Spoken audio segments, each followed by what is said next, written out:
Hi guys, welcome back to another quick Photoshop tutorial. My name is Manny, and in today's post I want to show you guys a quick technique or a few techniques how I add a little bit of texture to my background. As you guys can see over here, I don't have any texture yet, and I want to take another image, move it into here and just put it onto my background. So how are we going to do that? Okay, first of all, I'm on my original layer again, and as you guys can see, I've just got this normal guy standing here, and I don't have any background at the moment. I just have a brown background, but I want to add a texture. So first of all, I'm going to go to my bridge, and I went outside and just shot some random textures that I found, say some little bit of the street, a little bit of a fence, and so on, a little bit more. In today's tutorial, I want to take this background. So what I'm going to do is just open it with CS5 in Photoshop, and now it's directly taking me through to Camera Raw. In Camera Raw, I tweaked it a little bit. Basically, this was my preview shot or my first shot, so I just tuned my blacks a little bit, turned those up a little bit, and I gave it a little bit of sharpness. So I turned up the amount a little bit and the radius down a little bit just to sharpen the edges a little bit. Then also my blacks up a little bit, and that's all I did in Camera Raw. Once I'm done, I'm going to say open object, and that takes us right through to Photoshop. So in Photoshop, while this is being prepared, next step that we're going to do is basically rotate this. As you guys can see, it's still as a smart object. So first of all, I'm going to press right click and just say rasterize that, so we have it as a normal layer. Okay, next step, I'm going to go to image rotation over here, and we're just going to rotate it 90 degrees clockwise. Because I'm happy with that, and don't worry too much about the color and everything, we're going to fix that in our other image. Okay, I'm going to press F quickly to get out of the full screen mode, just moving my frame over here. So now you can see this is our image that we're going to work on, and this is our texture. So first step that I'm going to do is again select my window here with the texture, going to select my layer over here on the right hand side, hold it and also hold shift and move it over here to this side. So now I'm just going to drop it, and directly via holding shift it clips to the edges, and it's nicely centered as well like the rest. Okay, I'm just going to minimize this and also going to press F again, so we have our new image here nice and big. Okay, so as you guys can see here, we've got our texture. I'm just going to rename that quickly to texture, and there we have our original shot. So as you guys know me, I'm most probably just going to duplicate this, and that I'm doing now. Duplicate that, press right click, rasterize that layer, and we're going to write there person. Okay, because this is going to be our person and that our texture. So I'm going to move this onto the top here, and now what we're going to do is basically just create a little selection, and we're just going to select the person, cut it out, create a mask, and then we'll have the texture underneath. So that's why I also moved the layers to the top. Okay, select your person layer over here. We're going to go over here to the left hand side and select the quick selection tool. I'm just going to make my brush a little bit smaller. I'm working with a Vacuum Continuous 4 board again, so via my wheel I'm able to make my brush a little bit smaller. So basically what I'm doing now is just selecting the person and just creating a rough selection around the guy, and a little bit more around his hair and also his ear, and everything is in. Okay, a little bit more over here on the side. Photoshop is still rendering that. A little bit here more. Okay, now we swapped, or actually now we got too much, but don't worry, we can fix that very easily. I can just press Command Z and go a step back. Okay, make my brush a little bit smaller again, and I'm just going to select a little bit more, and I'm happy with that. Now what we're going to do is basically just create a mask onto this. So I'm just going to hold Alt.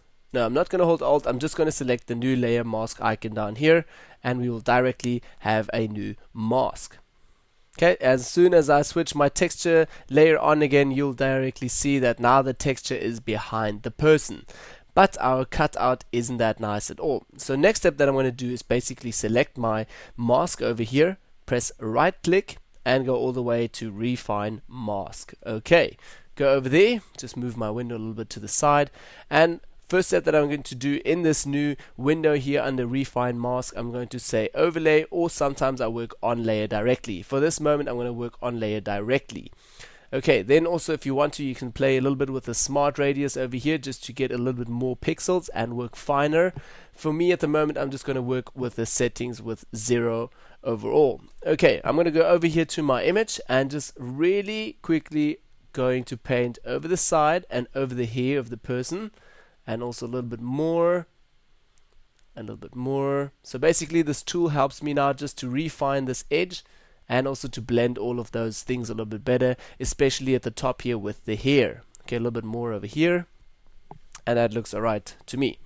Okay, just going to say okay, and now that refine mask is rendering that for us. Okay, so as you guys can see now that it has been rendered, and now we still have the option actually to just go into here a little bit and tweak and fine-tune our mask. So I don't want to show you guys too much about how to refine or how to tune your mask over here. That's very easy. Basically, you just have to go over and select your black and white foreground colors over here, and then you can just paint with your brush. You can paint in a little bit more of the texture again, or if you switch with X and white foreground color, you can just paint your person in back again a little bit.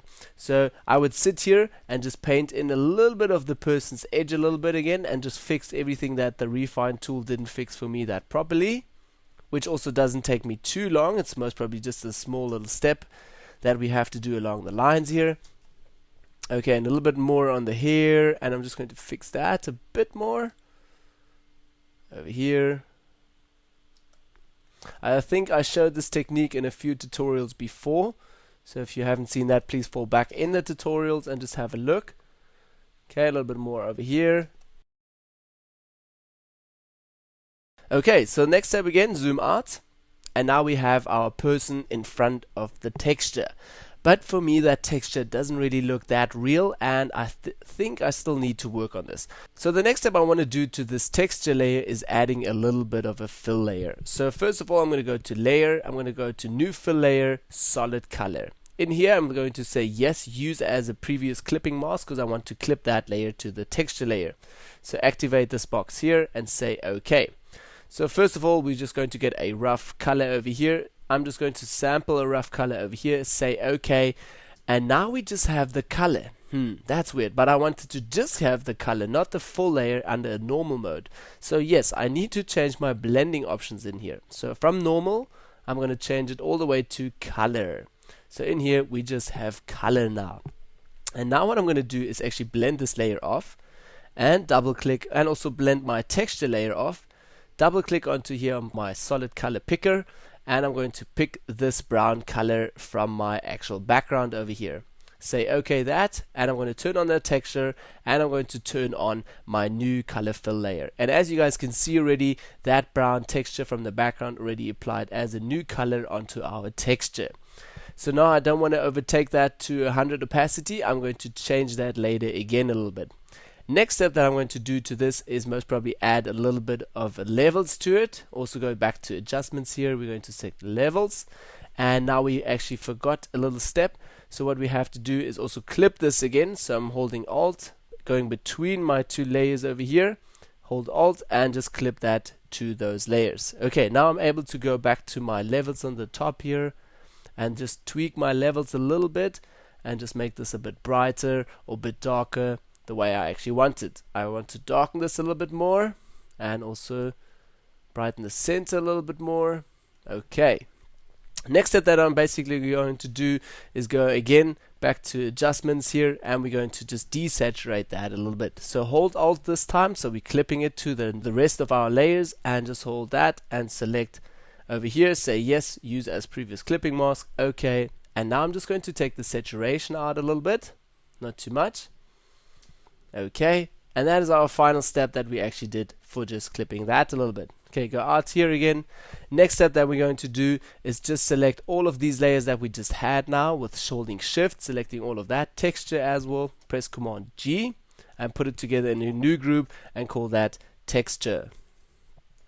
Okay, save it on that, and now we're going to do our final step where we're just going to take our opacity down a little bit, so that our foreground pops a little bit more again, and that our texture layer just fades in a little bit into the background.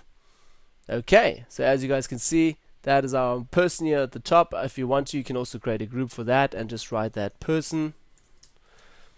Okay, make that a little bit smaller again, so we have everything nice and sorted. Person, texture, and our original shot. So here's it again, our texture and person on top of that.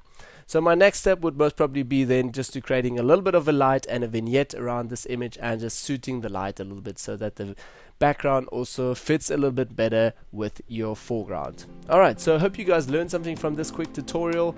My name is Manny. Thank you guys for watching and see you all next week in another tutorial. Bye bye.